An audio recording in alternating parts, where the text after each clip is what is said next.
И в этом году мы отмечаем 110 лет со дня начала Первой мировой войны. Одной из самых страшных катастроф 20 века. Но если сейчас я вам задам вопрос, а что вы знаете о Первой мировой войне? А что мы знаем о Первой мировой войне? Практически мы ничего не знаем. Если что-то, может кто-то вспомнит убийство Франца Фердинанда, выстрелы в Сараево, там кто-то вспомнит Брусиловский прорыв, кто-то там иприт газ вспомнит, там еще какие-то вещи, вагон, в котором было подписано перемирие между Францией и Германией, и все. Между тем, если мы сейчас посмотрим с вами на цифры, то обратим внимание на то, что это была грандиозная трагедия. В этой войне участвовало всего 38 государств, хотя, в общем-то, схлестнулось два больших союза государств. Страны так называемого Тройственного союза, который представляли Германия, Австро-Венгрия и Османская империя, и Антанта, Тройственный союз, еще один Тройственный союз, который объединял Россию, Францию и Англию. Вот. Причем эта война ведь по большому счету была настоящей империалистической войной, войной за передел мира. Эти государства как бы созрели для того, чтобы вступить вот в эту конкуренцию за власть, за господство над миром, за новые какие-то территории, новые завоевания и так далее, и так далее. Ну, естественно, когда эта война развернулась и начались все вот эти другие государства начали присоединяться к этим блокам, и в итоге получилось 38 государств, участников, больше половины всех тогда существовавших на планете Земля государств приняли участие в этой войне. Посмотрите на цифры, которые здесь приведены. Это 72 миллиона человек, больше 72 миллионов человек во всех странах было мобилизовано. Какая жуткая цифра. Из них 15,8 миллиона человек в России. Россия на то время государство достаточно большое, но из них 1,5 миллиона мусульман. Мусульмане составляли примерно 10% населения, 11% населения, а мобилизован в армии был примерно 10% мусульман Российской империи. Посмотрели на потери. Вот я здесь специально их выписал. Всего было потерь было 9,3 миллиона солдат, только солдат. Цифры. Вот понимаете, миллион это вроде статистика, да? Но ведь это же люди, это живые люди, которые погибли. Это каждый человек, это вот целая вселенная. Вот. Россия при этом потеряла 1,7 миллиона, Германия 2,4 миллиона. Ну, примерно одинаковое количество солдат. А общие потери всех стран это 21,5 миллиона человек. Смотрите, Первая мировая война это война, в которой появилась новая техника. Танки, авиация использовалась. Использовались достижения науки, химии, газы. То есть это совершенно новое явление, совершенно жуткое, беспощадное явление в жизни всей планеты. Жуткая трагедия. 4 года она уносила жизни многих и многих людей на фронтах, на полях сражений. В результате что случилось? К чему привела эта Первая мировая война? Я уж очень такие только общие вещи упоминаю. Понимаете, у меня вообще, я мог бы вам довольно много рассказывать по тем сюжетам, которые я сегодня хочу вам представить. По каждому из этих сюжетов можно отдельно рассказывать, но я постарался выделить только самые-самые-самые важные вещи, которые я считаю необходимыми сегодня вспомнить. Так вот, после этой войны развалилось 4 империи. Германская, российская, австро-венгерская и османская. Причем я обращаю ваше внимание на то, что самой обиженной из этих 4 развалившихся империй оказалась Германская империя. И вообще, вы, наверное, помните и знаете, что расстояние между Первой и Второй мировой войнами всего 21 год. По историческим меркам это ничего. Германия оказалась обездоленной, обиженной, чувствовала себя, так скажем, оскорбленной. Эти чувства потом в 20-30-е годы очень сильно сыграли свою роль в немецком обществе. И что и привело, в конце концов, к началу Второй мировой войны. Поэтому я всегда рассматриваю Первую и Вторую мировую войны как продолжение. Фактически Первая мировая война не закончилась в 1818 году с подписанием Версальского мира. Германия, почувствовав себя оскорбленной, она копила вот эту обиду. И в 1939 году она прорвалась в виде Второй мировой войны, еще более ужасающей по своим последствиям. Теперь давайте посмотрим на именно татар Российской империи. Хочу сразу подчеркнуть, что из всех мусульманских народов Российской империи только татары и башкиры подлежали мобилизации. То есть только татар и башкир брали в армию по вот этому принципу мобилизационному, когда началась Первая мировая война. Вот мне сейчас вот в этом клубе «Шарык» всегда вспоминается спектакль «Сунган Йылдызлар» в Камаловском театре, в котором играли наши знаменитые актеры Наиль Аюпов, Ренат Таждинов, недавно ушедший, Флёра Хамитова. Это старая постановка 60-х, 70-х годов. До сих пор помню эту сцену, когда заходит староста в деревенский дом, где собиралась молодежь, и говорят «Сугурщаккан». Началась война. Вот этих всех молодых парней забрали. А, скажем, другие мусульманские народы, народы Кавказа, в армию шли только добровольцы. Это знаменитая дикая дивизия, наверное, знаете, слышали про такое, да, дикая дивизия, в которой были полки там Карачаевский, Кабардинский, татарский там назывался, но это были азербайджанцы. Среднеазиатских народов вообще в армию не брали. Там эти единичные случаи. Казахи, узбеки, это только единичные случаи. Татары получили по полной мобилизацию. Поэтому, когда мы говорим о цифре, что в армии находилось примерно 1-1,5 миллиона мусульман или тюрко-татар, то это большинство из них татары. Представьте себе. В российской армии во время Первой мировой войны это примерно 1,5 миллиона человек. Реакция мусульманского населения. Муфтий Мухаммедьяр Султанов, который возглавлял на то время духовное управление мусульман, сразу же после начала Первой мировой войны много раз в своих воззваниях, выступлениях, обращениях к мусульманскому населению все время призывал мусульман поддерживать свою власть, своего монарха. Вот эти цитаты, как там: «Мы, мусульмане, заодно со всем российским народом в эти тяжелые времена должны оказать помощь государству в отражении врагов». 14 октября он говорит это. После того, как турецкий султан объявляет джихад, об этом я чуть позже еще скажу, объявляет джихад странам Антанты, Россия является нашим дорогим отечеством, в котором мы живем уже много веков и в котором мы сблизились исторически. Целость нашего отечества и его мощь является источником нашего благополучия и спокойствия. Это 14 ноября. Между тем ситуация складывается таким образом. Вот я хочу немножко рассказать, какова была ситуация в обществе. В целом мусульманское общество было спокойно. Однако, если учесть то, что турецкий султан считался номинальным главой мусульман всего мира, шейх-уль-ислам, он носил этот титул, и в ноябре 2014 года он объявил джихад странам Антанты, то есть призвал всех мусульман, весь мусульманский мир подключиться к войне на стороне Османской империи и Германии против Англии, Франции и России. Это была удивительно сложная ситуация. Ну, надо сказать, конечно, воззвание султана в России такого особого резонанса не имело, но тем не менее оно вызвало очень болезненную реакцию среди правительственных кругов официальной русской власти. Понимаете, и поэтому в России очень резко усиливается антимусульманское настроение в 2014 году, осенью 2014 года, особенно после объявления джихада. Я в свое время много занимался в архивах, изучал эти сюжеты, какова была реакция местной власти, какова была реакция местного населения на объявление войны. И обратил внимание на то, что правительство оно очень активно следило, установило жесткий контроль над настроением местного населения. Собирались постоянно донесения. Вот все уездные исправники, жандармские руководители, они все время сообщали какую-то информацию о местном населении. Мусульманское население спокойно, в основном они это сообщают. И в то же время там же везде говорится, но все равно надо ждать каких-то провокаций, все равно надо каких-то вещей ждать. Казанский жандармский управитель, полковник Калинин, особенно в этом деле был, он активен, он постоянно отправлял донесения в центр о том, как себя чувствует, как себя ведут татарское население. Во всех, кстати говоря, вот здесь вот Татарская Слобода, в этом районе, во все заведения, так скажем, общепита, да, как мы сейчас говорим, направлялись специальные осведомители.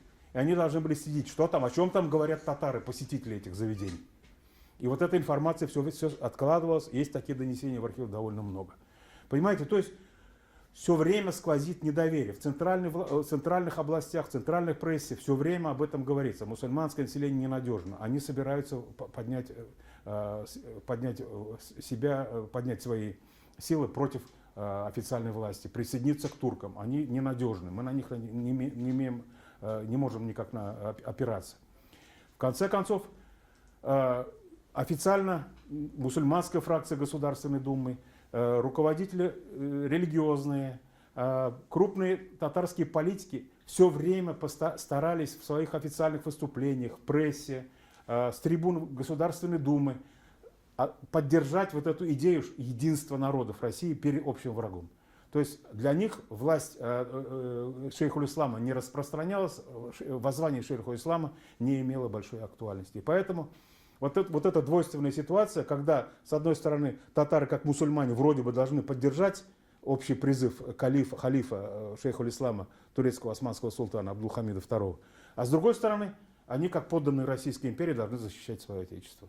Но в этой ситуации официальная власть постоянно поддерживала вот эту подозрительность, и это все в документах отложилось достаточно четко.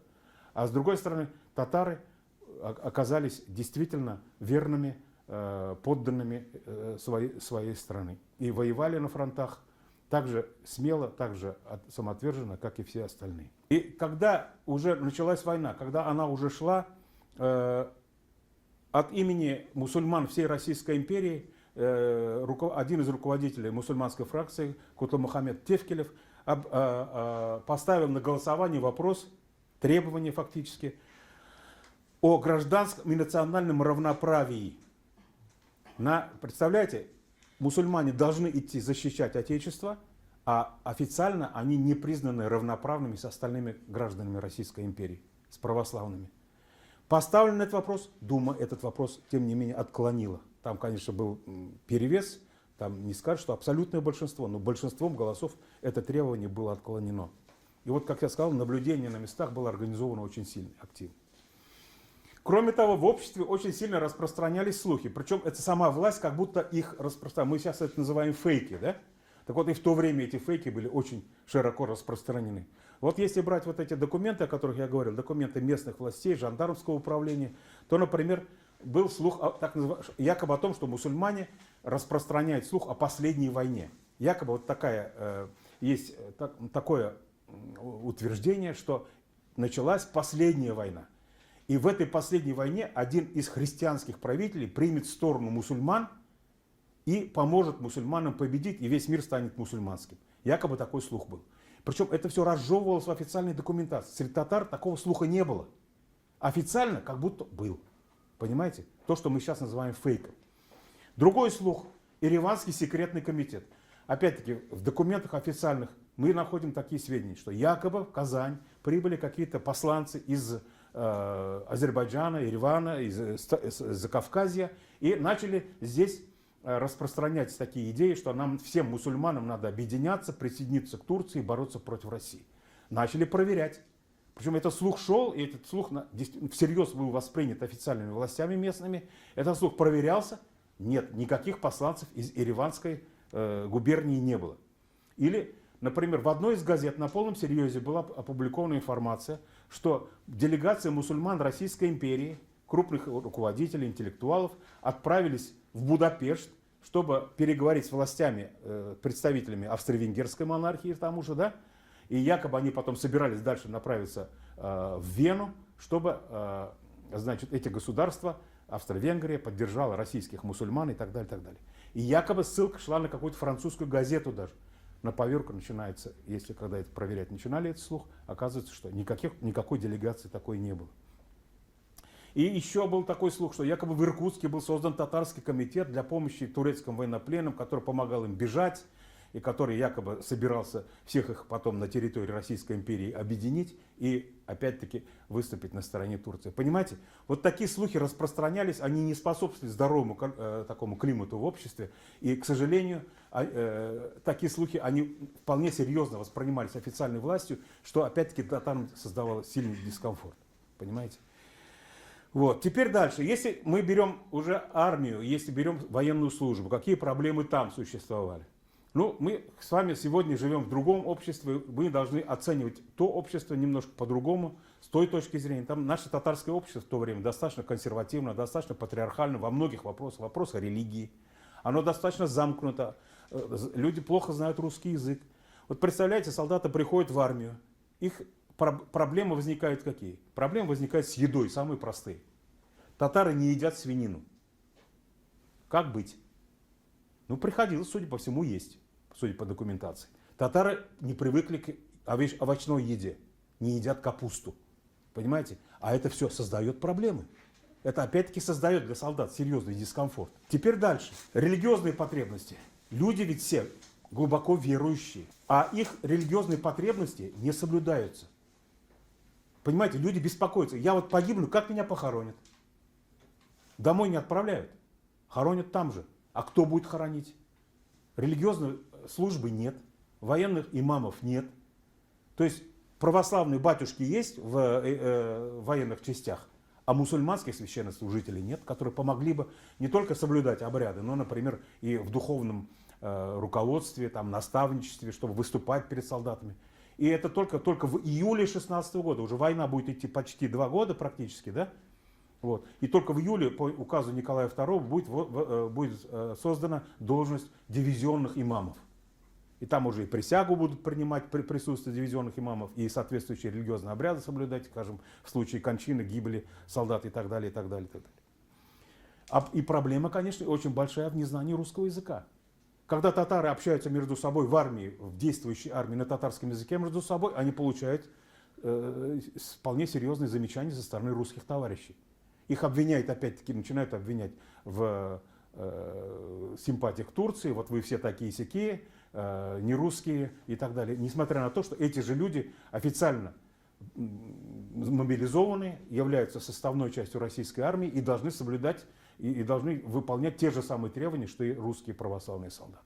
Теперь несколько слов о героизме. Ну, тут, конечно, понимаете, тут каждый случай я же не могу приводить. Конечно, есть много, я вам потом порекомендую, что вы можете еще посмотреть. Вот.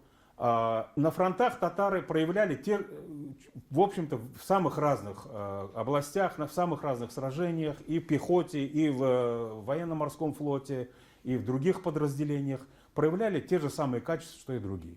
Были и герои, были и незаметные участники этой войны. Ну вот я здесь специально вам выделил несколько человек, которых мы можем упомянуть. Это полные георгиевские кавалеры. 4 креста. Это очень серьезно, разных степеней.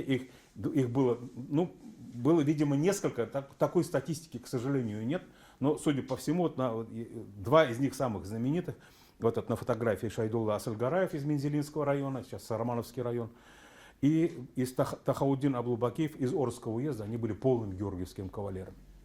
Причем обращаю ваше внимание, что георгиевский крест, он же крест, мусульманам крест давать вроде бы не положено, но тем не менее нашли выход, и там на этом георгиевском кресте вместо изображения Георгия Победоносца начали ставить герб Российской империи.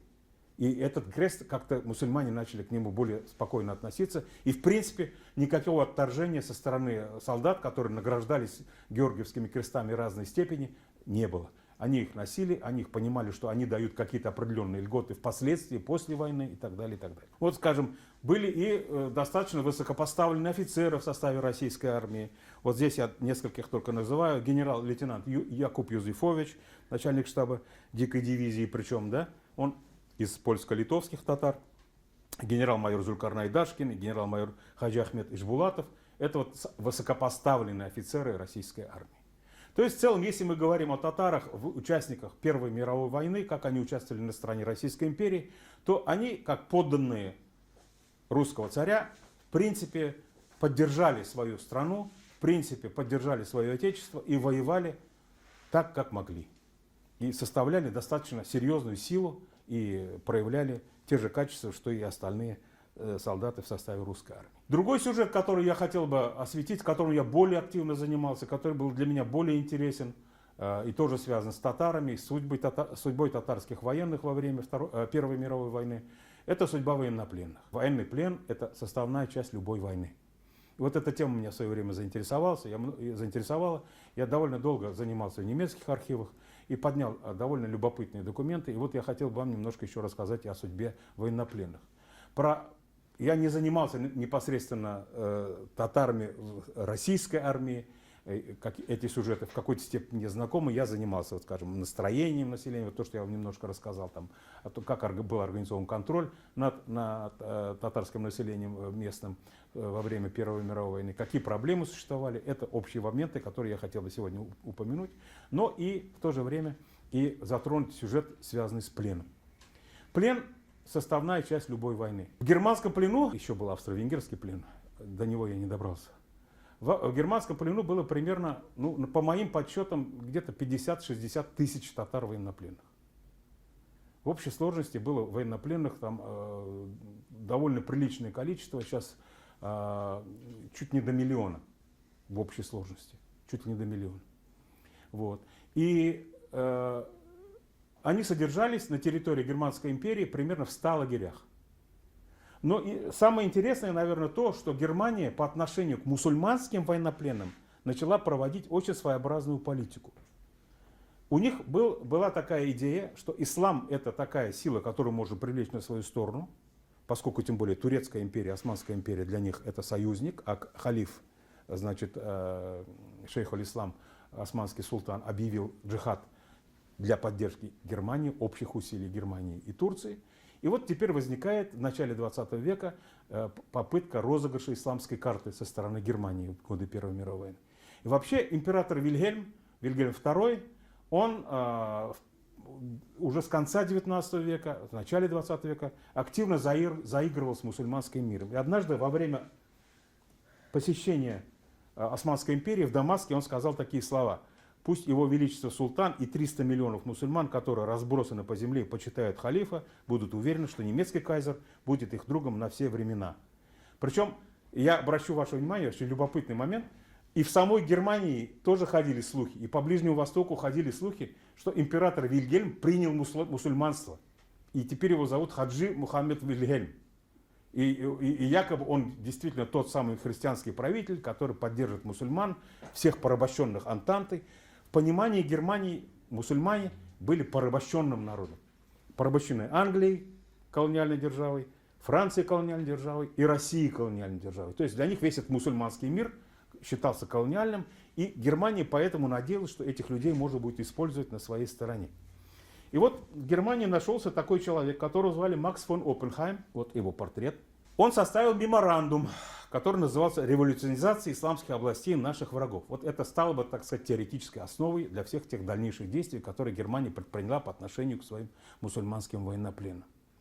То есть Германия, по большому счету, понимаете, она опоздала к разделу колониального мира. Ведь мир был разделен уже фактически. Англия, Франция, они все поделили между собой. А Германия считала себя опоздавшей. И вот она теперь попыталась вот с розыгрышем исламской карты как бы присоединиться к разделу вот этого колониального пирога. И вот с мусульманами они поступили таким образом. Макс фон Оппенхайм, кстати, это известная фамилия Оппенхайм, если вы знаете, помните фильм «Оппенгеймер», да? Это та же самая фамилия, просто они дальние родственники, оппенгеймеры, там, которые уехали в Америку. Это еврейская такая банкирская фамилия. Но Макс фон Оппенхайм был евреем, принявшим католичество, поэтому здесь он в арабской форме, потому что он много путешествовал по Востоку, был любителем, археологом, очень много имел хороших друзей, знакомых на Востоке, и поэтому им поручили написать вот этот сам меморандум, который стал как бы программой со стороны Германии по отношению к мусульманскому населению, который был подвластен Англии, Франции и Российской империи. Здесь он разработал, в октябре он уже предложил этот документ, здесь он разработал все те действия, которые необходимо предпринять. И одним из этих действий было создание так называемых особых пропагандистских лагерей. Вот представляете, на территории Германии был создан специально, это я особо подчеркиваю, потому что эти лагеря играли огромную роль в жизни татарских военнопленных. Вот этим сюжетом я занимался очень подробно. Для меня этот сюжет очень интересен, мне кажется. Вот. И вот одним из таких лагерей стал лагерь, который был создан неподалеку от Берлина. Там находится небольшой город Цоссен. Между городами Цоссен и Вюнсдорф был воздвигнут лагерь. Вернее, даже два лагеря, которые по соседству располагались. Один лагерь для российских военнопленных мусульман, другой лагерь для военнопленных мусульман стран, значит, Англии, Франции, африканцев, индийцев и так далее, и так далее. Самая большая часть их военнопленных находилась как раз в одной части этого лагеря, где были сосредоточены мусульманские военнопленные из российской армии. И там их находилось примерно 12-13 тысяч человек, представляете себе. А повторяю, что в каждом из лагерей, этот список лагерей он в свое время у меня есть, в каждом из лагерей было по несколько сотен мусульман из России и Тут отдельный сюжет, можно об этом долго говорить, но я больше сосредоточусь именно на этом Вюнсдорфском лагере, его обычно называют Вюнсдорфский лагерь. Вот общий вид. Это классический такой лагерь был, такие же бараки солдатские. Располагался он, повторяю, примерно в 20-30 минутах поездки от Берлина. Сейчас, конечно, там ничего нет, там сейчас лес. Солдаты, вернее, эти военнопленные российской армии, в основном татары, они подвергались пропагандистской обработке. Причем официально, в официальных немецких документах они называли гостями немецкого кайзера. Представляете? Вот. И с ними, соответственно, велась пропагандистская работа. Пропагандистская работа велась в самых разных направлениях. И для того, чтобы вот эту работу осуществлять, основной целью дальнейшей, в конце концов, виделось то, что эти люди будут как бы агентами влияния. Вот слово революционизация же не зря было использовано. То есть их потом отправляют на территории своих государств, и они там организуют, готовят революцию. Понимаете? И получается таким образом, что вот татары отправляются в Российскую империю, организуют революцию, помогают Германской империи, которая помогла им в качестве гостей. Создается специальный, очень сильный пропагандистский орган, который называется Служба информации по Востоку, со своими задачами. Это уникальный орган, это здание, в котором он располагался, это учреждение. Они готовили различные пропагандистские материалы, которые распространялись в самых разных странах Востока и отправлялись в том числе и в Россию. Листовки всякие, газеты, какие-то другие публикации, брошюры и так далее, которые распространялись самыми большими тиражами. Они собирали информацию обо всех мусульманских народах. Документация этого учреждения, она сохранилась, она практически вся у меня есть. Вот. Они организовывали архив всяких материалов, готовили различные материалы для официальной власти немецкой. Это учреждение занималось подготовкой пропагандистских газет. Несколько слов я об этом скажу. Пропагандистская обработка фактически была на них, вот на этом учреждении. Причем руководителями этого учреждения ставились достаточно известные авторитетные немецкие ученые-исламоведы. Там Карл Шабингер, Ойген Митвох такие были специальные персонажи. В конце концов, именно по рекомендации Макса фон Оппенхайма и при поддержке вот этой службы информации по Востоку была воздвигнута первая в Германии и даже в Центральной Европе действующая мечеть. Вот сюжет еще один, по которому можно тоже долго рассказывать. Вообще, например, в Центральной Европе мечети появились еще в 18 веке, но они тогда были просто данью моде. Скажем, в Германии уже существовали первые мечети в 18 веке, но они не были настоящими молельными домами. Они создавались как бы дань моде. Тогда было увлечение Востоком, у немецких правителей в те времена была мусульманская гвардия, из татар, крымских татар, литовских татар. Вот, представляете, вот какие сюжеты можно туда заглянуть, да? Так вот, эта мечеть была открыта в июле 1915 года на один из религиозных праздников. Вот, и минарет 28 метров, деревянная мечеть, очень красивая. Существует очень много фотографий, но я вот одну из этих фотографий красивых привел.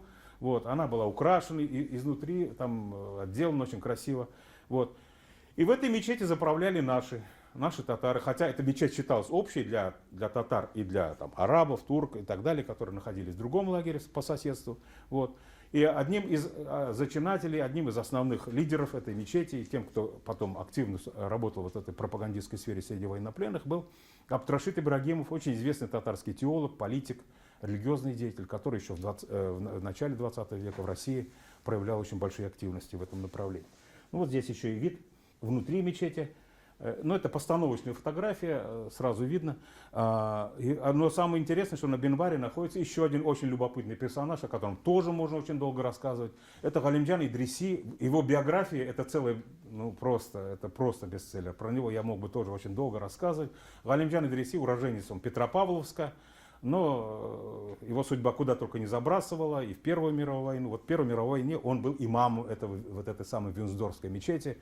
А потом его судьба уже вообще не знаю какая была. Он учился в Льеже, он учился в Стамбуле, потом преподавал какое-то время у нас в России, потом, значит, вот во время Первой мировой войны был имамом этой мечети, потом в 20-е годы он жил в Германии, создавал различные мусульманские общества, его подозревали, что он агент ВЧК, он возвращался в Россию, его арестовывали, как будто он немецкий агент. Потом в 30-е годы он получил немецкое гражданство, учился в Берлинском университете, работал в Министерстве пропаганды Геббельса, В 1940 году, значит, он получил, наконец, гражданство. Во время войны очень активно отличался во Второй мировой войне в Германии, был сотрудником МИДа. После войны бежал, потом сначала в Египет, потом в Саудовскую Аравию, там в конце концов скончался.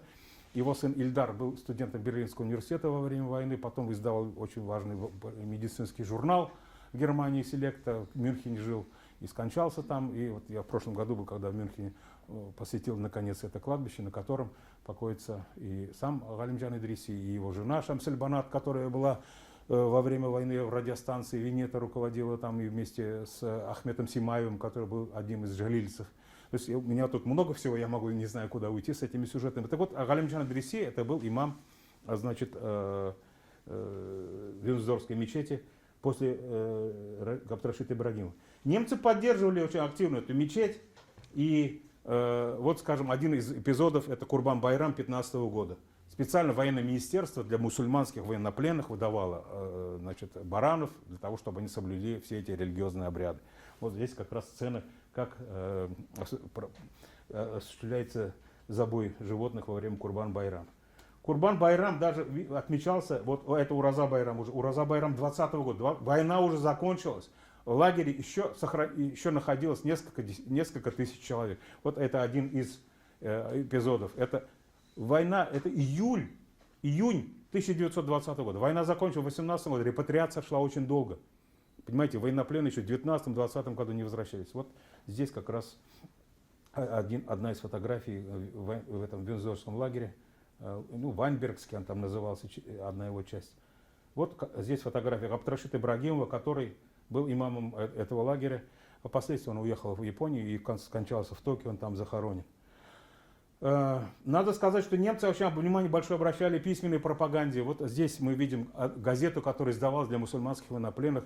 Она издавалась на 3 языках: на арабском, на русском и на татарском. Вот. Тираж татарского издания был примерно 3000 экземпляров. Она распространялась по всей Германии, где в лагерях находились мусульманские военнопленные. Она называлась «Аль-Джихад». Это здесь издание, как раз первый номер татарского издания, на татарском языке, арабским шрифтом. Были специальные люди, которые все эти данные переводили, там работали так называемые пропагандисты в этой службе информации по Востоку. Один из них представитель знаменитой купеческой татарской династии Мухаммед Казаков, который в Берлине обучался, потом женился там и остался, и во время войны как раз был одним из тех пропагандистов, которые занимались военнопленными Вайнбергского лагеря. Вот. И он тоже готовил материалы, переводил эти материалы. Вот. В этом лагере, конечно, было очень много других особенностей, поскольку это считались лагеря пропагандистскими. Там их не только, так сказать, как иногда у нас представляют лагеря, только мучили и избивали. Их практически там никто не мучил, не избивал.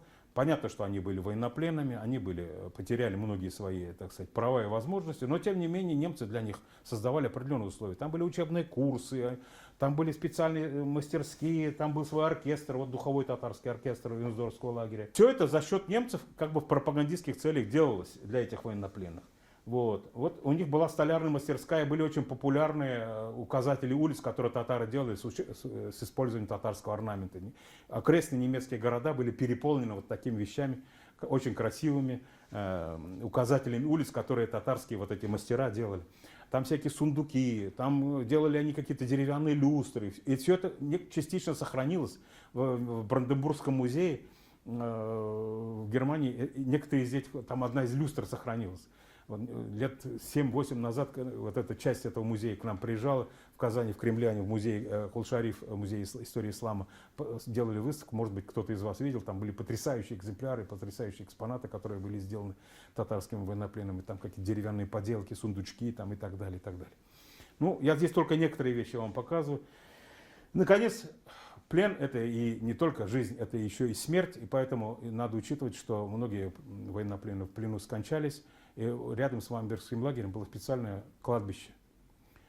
И в июле 2015 года там был поставлен такой памятник. Вот это его старый вид. Это тоже очень познавательно. Этот памятник поставлен казанским татарам. Так на нем и написано по-татарски и по-немецки. Казанским татарам, которые погибли в плену в правлении императора Вильгельма II. Этот памятник сейчас выглядит так. Он реставрирован. Он Вот я не могу удержаться и хочу рассказать немножко вот об этом памятнике, об этом кладбище, потому что это очень поучительная история. Это кладбище, на котором захоронено примерно 300 татарских военнопленных, ну чуть больше. Список он есть, он сохранился. Вот. Там кроме них, конечно, похоронены еще и представители английской и французской армии. Это кладбище, оно в 20-30-е годы, еще после окончания Первой мировой войны, содержалось в достаточно хорошем состоянии. Вот. Во время войны оно пришло в запущение уже во Второй мировой войны, а после Второй мировой войны в Вюнсдорфе оказалось значит, командование советской группы войск в Германии. И это кладбище оказалось именно в зоне значит, ответственности наших войск.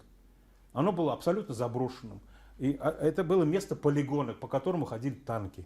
Когда я побывал впервые на этом кладбище, это было в 96-м или 97-м году, оно было еще в полном запустении, и мы с трудом нашли с одним своим немецким коллегой это кладбище. И оно там было в лесу уже заросшее, там никаких памятников. Вот этот памятник практически был снесен.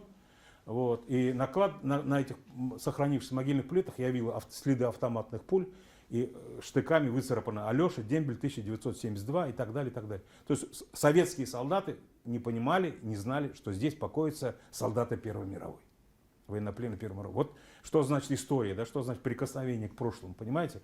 И в конце концов, только в конце 90-х годов, в начале 2000-х годов, при поддержке нашей татарской, значит, нашей диаспоры там в Германии, других мусульманских там государств по инициативе, в конце концов, кладбище было отреставрировано, полностью оно сейчас является мемориалом. Оно очень сейчас красиво, там сделано забором, вот это отреставрировано, этот памятник и так далее. Теперь там, значит, большая стела поставлена, на которой высечены все имена погибших и захороненных здесь военнопленных татарских, английских, французских и так далее мусульман. Конечно, я еще, кстати, хочу сказать, что еще один памятник есть военнопленным, которые погибли в плену в Германии. Это рядом с Мюнхеном, есть небольшой город Пуххайм. Там существует так называемое русское кладбище. Там похоронены солдаты российской армии, в том числе около 50 татар. Их список тоже есть. И на этом кладбище поставлен памятник самими же татарами в ноябре 1919 года. Представляете, но я здесь фотографию-то не привел, она есть. Вот. Но это тоже поучительно. Этот памятник до сих пор стоит. И каждому татарскому солдату поставлена маленькая гранитная плита. Их имена есть, сохранились. Я вот сейчас совсем недавно в журнале «Хасрлар Аваза» опубликовал статью об этом лагере в Пуххайме. Вот это тоже дань уважения к нашим предкам, дань памяти, понимаете? Ведь солдаты, которые оказались в плену, они не виноваты, что они оказались в плену. Мы должны через эту судьбу как-то понять ужас войны, трагедию войны. Эти люди потом, ведь многие из них вернулись. Репатриация проходила в 2020-2021 году. И вы, скажем, понимаете ли, что люди уходили защищать одну страну, а возвращались в другую. Понимаете? И они уходили защищать Российскую империю, а возвращались уже в Советскую Россию, которая была охвачена гражданской войной. Вот. Скажем, вот еще одну маленькую историю могу вспомнить. Скажем, один из военнопленных, который как раз находился в этом лагере, в Вюнсдорфском пропагандистском лагере, он там научился фотографировать.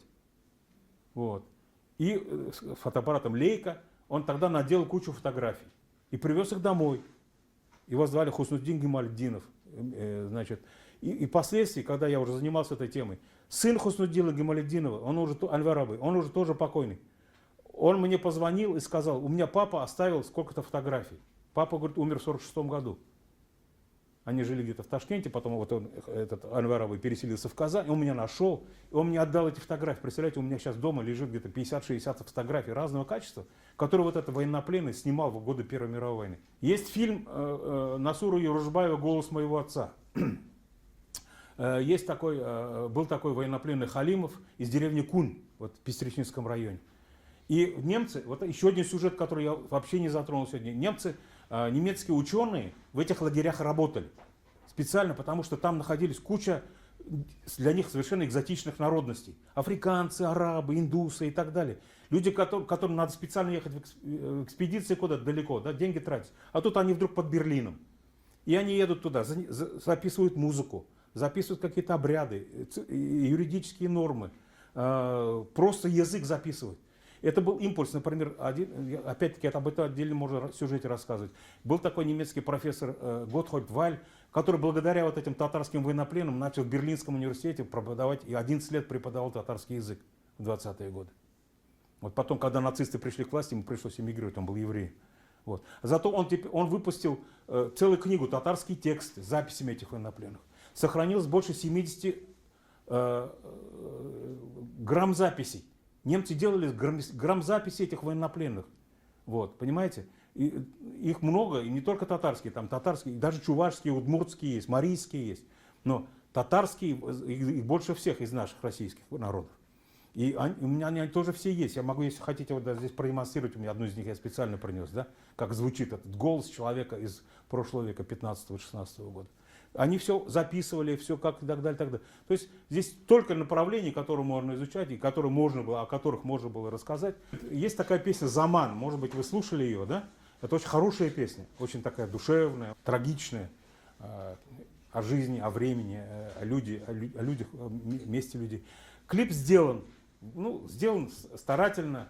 Там вначале звучит эта песня в оригинале, в записи 16 года. Ее исполняет тобольский татарин Нурмухамед Хисамеддинов. Все там у немцев зафиксировано. А потом ее переходит уже и сам ансамбль исполняет. Но там они на фоне как будто там этого пленного избивают и так далее. Ничего там не избивали, они считались гостями. В этих пропагандистских лагерях их обрабатывали специально, чтобы они стали союзниками Германии, чтобы они были на стороне Германии.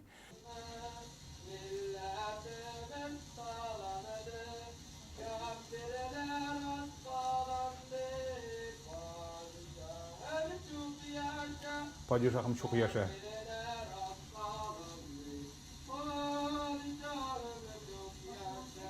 Oh. Yok.